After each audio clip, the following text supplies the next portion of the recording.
நரக்ஸ் விரிக்ஸ் mix and மெச் செய்திகள் உங்களை வரவேற்றுக் கொள்கின்றன. ஈழத்தமிழர்களின் அரசியல் உரிமை வரலாற்றில் ஒரு மிக முக்கியமான படிநிலையாக கருதப்படும் வட்டுக்கோட்டை ரெசல்யூஷன் அல்லது வட்டுக்கோட்டை தீர்மானம் என்ற முக்கியமான பதிவின் அரை நூற்றாண்டு நினைவு இன்று.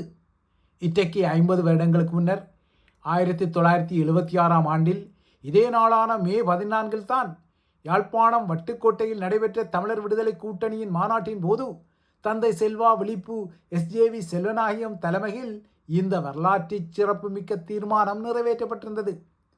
சுதந்திரமான இறையாண்மை கொண்ட தமிழீழம் என்ற தனிநாட்டை அமைப்பதே ஈழத்தமிழர்களின் ஒரே தீர்வு என இந்த தீர்மானத்தில் பிரகடனப்பட்டிருந்தது.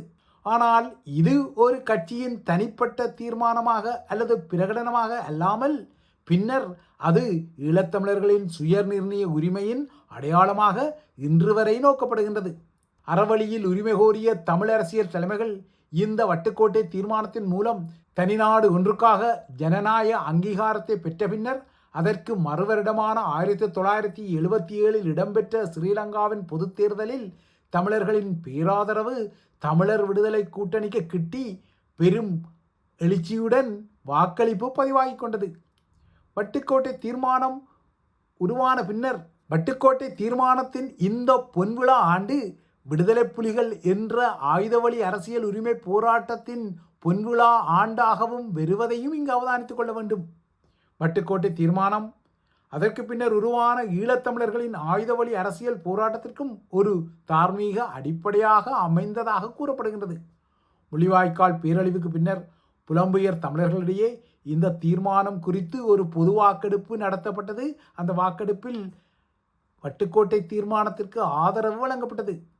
இன்றும் வட்டுக்கோட்டை தீர்மானம் ஒரு அரசியல் சாசனமாக நோக்கப்பட்டாலும் பார்க்கப்பட்டாலும் இன்றைய பூகோள அரசியல் சூழல் மற்றும் ஸ்ரீலங்காவின் அரசியல் மாற்றங்களுடனும் தமிழர்களின் அரசியல் கையறு நிலையுடனும் முள்ளிவாய்க்கால் பேரவலத்துக்கு பின்னால் தமிழர்கள் சிதறுண்டு இருக்கும் பின்னணியிலும் வட்டுக்கோட்டை தீர்மானத்தின் பொன்விழா கடந்து கொள்கின்றது.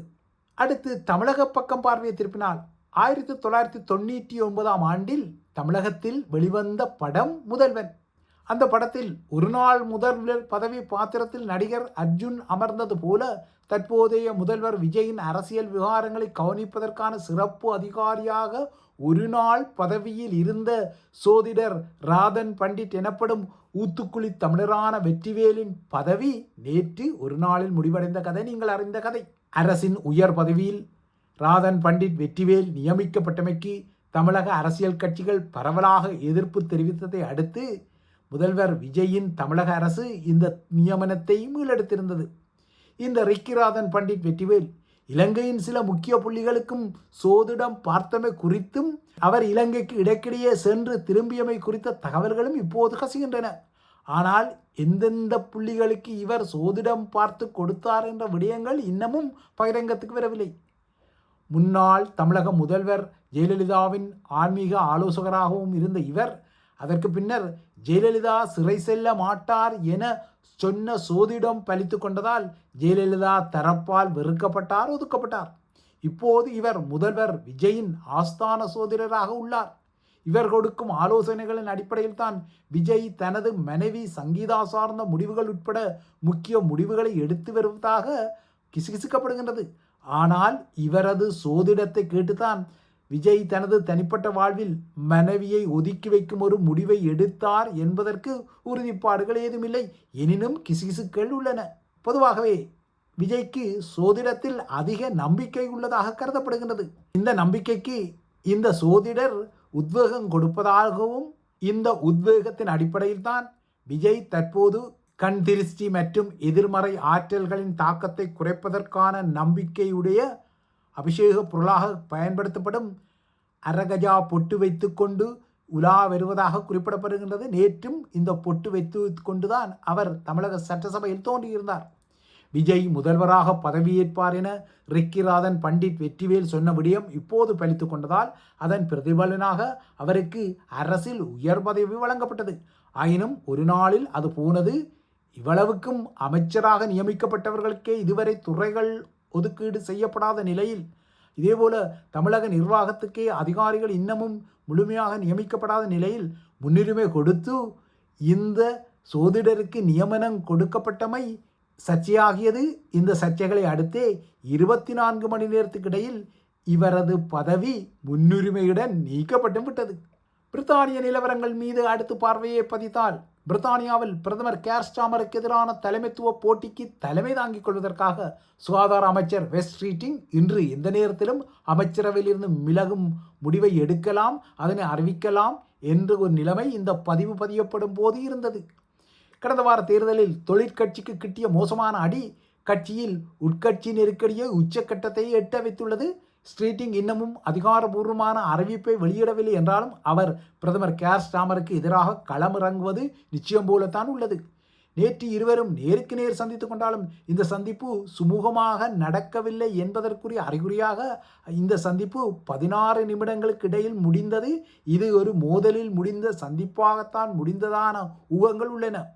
ஸ்டாமருக்கு எதிரான தலைமைத்துவ சவாலை இன்று ஆரம்பிக்கக்கூடிய வெஸ்ட் ஸ்ட்ரீட்டிங் கட்சியின் நாடாளுமன்ற உறுப்பினர்களில் 20% அதாவது 81 எம்பிமாரின் கையொப்பங்களை பெற்றுக்கொண்டால்தான் இந்த தலைமைத்துவ போட்டியில் குதிக்க முடியும்.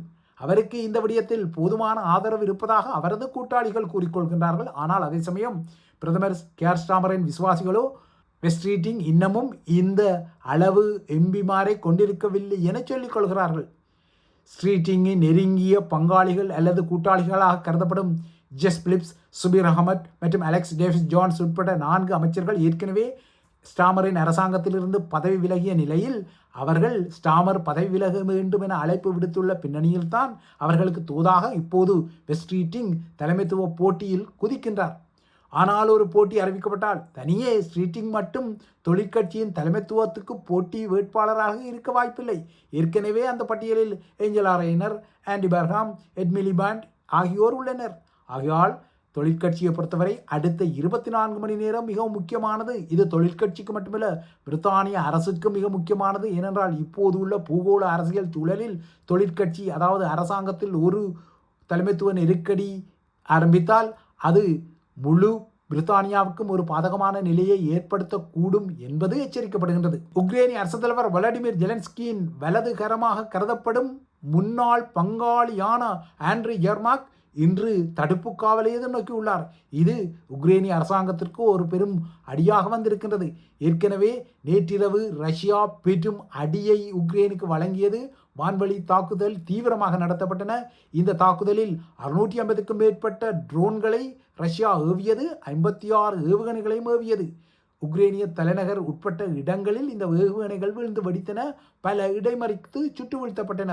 ரஷ்யாவுடனான 3 நாள் போர் நிறுத்தம் முடிவடைந்த 48 மணி நேரத்துக்கு பின்னர் இந்த மோசமான தாக்குதலை மொஸ்கோ ஆரம்பித்தது. இந்த தாக்குதலில் ஒருவர் பலியாகி 30க்கும் மேற்பட்டவர்கள் காயமடைந்தனர். இது உக்ரைனுக்கு மிகவும் சவாலான ஒரு தாக்குதலாக அமைந்துள்ளது. அதுவும் ட்ரம்பும் சீன அரசு தலைவரும் பெய்ஜிங்கில் சந்தித்து கொண்ட போது சில விடயங்களை பேசிக்கொண்ட போது ரஷ்யாவின் இந்த தாக்குதல் உக்ரைன் மீது நடந்தது.